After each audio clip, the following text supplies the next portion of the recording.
Hello students, periodic classification of elements में हम देख रहे थे डोबेराइनर के बारे में। तो डोबेराइनर ने जितने भी नॉन एलिमेंट्स थे उनको इंक्रीजिंग ऑर्डर में अरेंज किया और उसके ट्राइड्स बनाए उसके सिमिलर प्रॉपर्टी जो एलिमेंट्स थे उनके तीन एलिमेंट का ग्रुप उसने बनाया। लेकिन उसके लिए उसने लॉ बनाया कि वो लॉ के हिसाब से उसने वो ट्राइड्स बनाए। लेकिन वो बहुत सारे ट्राइड्स ऐसे थे कि वो उसका लॉ फॉलो ही नहीं कर रहे थे। फिर उसने अपना वो वहाँ पे काम स्टॉप कर दिया। देन बाद में 1866 में जॉन न्यूलैंड जो कि ब्रिटिश साइंटिस्ट थे, उन्होंने उनका लॉ बनाया। तो लॉ बनाने के लिए उन्होंने एक आइडिया उनके दिमाग में आया। वो आइडिया के हिसाब से उन्होंने वो अरेंजमेंट करने का सोचा। तो बच्चों, आइडिया क्या थी? तो आइडिया थी कि म्यूजिकल नोट्स जो है उस हिसाब से उन्होंने इवेंट को अरेंज किया। ठीक है, तो क्या हुआ, जैसे कि इंडियन म्यूजिकल नोट्स आपको पता है, सा रे ग म प ध नी, देन अगेन सा।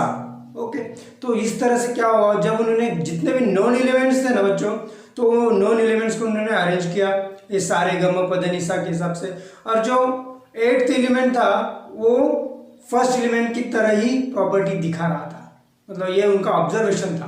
तो ये ऑब्जर्वेशन के हिसाब से उन्होंने सभी एलिमेंट्स जो है उनका उन्होंने लॉ बनाया और वो अरेंज किए।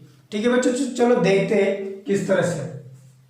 तो Newlands law of octaves, octaves मतलब 8 एलिमेंट के बाद, मतलब 8 एलिमेंट का उन्होंने ग्रुप बनाया। ठीक है, अरेंजमेंट ऑफ एलिमेंट इन 1866 में उन्होंने की थी। ही अरेंज ऑल नॉन एलिमेंट, तब एलिमेंट 56 एलिमेंट जो है वो नॉन एलिमेंट्स थे, in increasing order of their atomic masses. ये वर्ड याद रखना बच्चों कि देखो अभी जो पहले जो डोबेराइनर थे उन्होंने भी क्या किया कि एटॉमिक मास को ही इंक्रीजिंग ऑर्डर में लगाया, और यहाँ न्यूलैंड में भी इन्होंने भी क्या किया कि एटॉमिक मास को ही यहाँ पे फंडामेंटल क्वांटिटी ली है, सॉरी फंडामेंटल प्रॉपर्टीज उन्होंने ली है। ठीक है, तो ये बात याद रखेंगे। He observed that the 8th element have same property that of the first.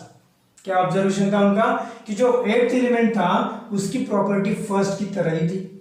Then here this repetition is just like 8 notes of music। मैंने जो अभी बताया, जो म्यूजिक के 8 नोट है उसी की तरह वो अरेंजमेंट आ रही थी।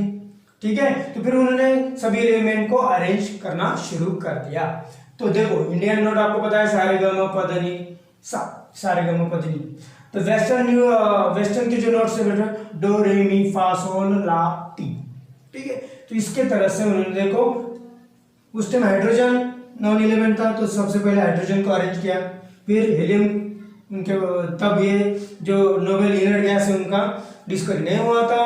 Then lithium, beryllium, boron, carbon, nitrogen, oxygen. Oxygen के बाद जो फ्लोरीन था, फ्लोरीन के जो प्रॉपर्टी वो हाइड्रोजन की तरह आ रही थी, सोडियम की लिथियम की तरह आ रही थी, मैग्नीशियम की बेरिलियम की तरह, एल्यूमिनियम और बोरान सेम प्रॉपर्टी दिखा रहे थे, सिलिकॉन और कार्बन भी, ये फास्फोरस, नाइट्रोजन नॉन मेटल, ये भी नॉन मेटल, सल्फर और ऑक्सीजन। तो इस तरह से जब उन्होंने अरेंज किया तो उन्होंने एक लॉ बनाया। ठीक है बच्चों, वो लॉ क्या है हम देखेंगे। न्यूलैंड्स जो है उसने इस तरह से उसका ऑक्टेव जो बनाए थे उसका लॉ फॉर्म किया, वो था when the elements are arrange in the order of increasing atomic masses. ये जो एलिमेंट अरेंज किए हैं बच्चों, ये increasing order of atomic masses, इसके मतलब इस ऑर्डर क्या थी वो, तो ऑर्डर था वो इंक्रीजिंग एटॉमिक मासेस। क्या हो रहा है, एटॉमिक मास इंक्रीज हो रहा है। ठीक, अगर इस तरह से नॉन एलिमेंट अगर हम अरेंज करते हैं तो then the properties of the 8th element are similar to the first. तो जो 8th एलिमेंट की प्रॉपर्टी होगी वो पहले की जैसी, जो पहला एलिमेंट होगा और इस 8वां एलिमेंट है, उन दोनों की प्रॉपर्टीज सेम होगी। देखो बच्चों, हीलियम पहला, first, second, third, fourth, fifth, six, seventh और 8th। ओके, अगर लिथियम की, अगर सॉरी हाइड्रोजन और फ्लोरीन की प्रॉपर्टीज सेम, देन दोनों भी नॉन मेटल। देखो यहाँ पे लिथियम जो है, लिथियम फर्स्ट एलिमेंट अगर हम समझेंगे तो first, second, third, fourth, fifth, sixth, seventh और 8th। लिथियम और सोडियम की प्रॉपर्टी सेम। ठीक है। उसी तरह पोटेशियम की भी देखो 1 2 3 4 5 6 7 8th एलिमेंट, मतलब कोई भी एलिमेंट अगर हम पहला लेते हैं तो उसकी और जो 8वां एलिमेंट है उसकी प्रॉपर्टीज सेम रहेगी। तो इस तरह से इसने अरेंज किया।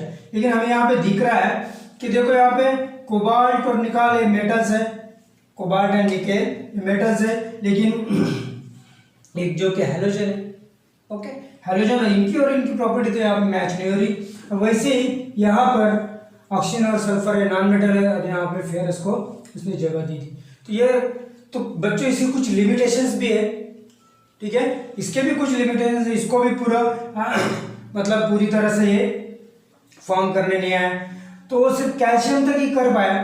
कैल्शियम के बाद देखें तो वो प्रॉपर्टी जो कैल्शियम तक, मतलब इसके आगे अगर वो अरेंजमेंट करता है तो वो जो ऑक्टेव लॉ है वो बाकी के एलिमेंट फॉलो नहीं करते हैं, ठीक है। तो इस तरह से ये इसकी डेफिनेशन उसने, मतलब इसका लॉ जो है वो लॉ इस तरह से लिखा जाता है, ठीक है। इसके बाद देखते हैं कि इसके लिमिटेशंस क्या है। बच्चों कुछ लिमिटेशंस भी हैं ये जो न्यूलैंड्स ऑक्टेव लॉ के। तो वो पहला है, this law was applicable up to calcium only. सिर्फ कैल्शियम तक ही ये लॉ फॉलो करता है, मतलब कैल्शियम तक जितने एलिमेंट्स है वही एलिमेंट्स वो लॉ फॉलो करते, कैल्शियम के आगे वो फॉलो नहीं करते। Then second, Newlands assume that there are only 56 elements in the nature. उसको लगता था कि चलो भाई 56 ही एलिमेंट्स वहाँ पे नेचर में प्रेजेंट है।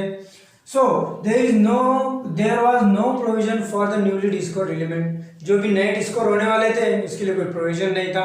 चलो एक हो गया। देन जो कि हमने पहले देखा, in order to fix the element he place some element in a not having different property. कुछ नोट्स में उसने क्या कर दिया कि ऐसे एलिमेंट्स डाल दिए कि उनकी प्रॉपर्टीज अलग अलग थी, जो कि लॉ कहता है कि उनकी प्रॉपर्टी सेम होनी चाहिए। तो ये उसमें ड्रॉबैक था, लिमिटेशंस थे। Then he place some elements in some boxes, he place 2 elements, कोई बॉक्स में उसने दो एलिमेंट्स उसमें रखे। तो जो एलिमेंट जो उसके लॉ के हिसाब से उसने अकोमोडेट करने के लिए ऑल नोन एलिमेंट जितने सभी को अकोमोडेट करने के लिए उसने ऐसा किया। ये भी उसके लिमिटेशंस है। तो बच्चे 4 लिमिटेशन सबको याद रखना है, ठीक है।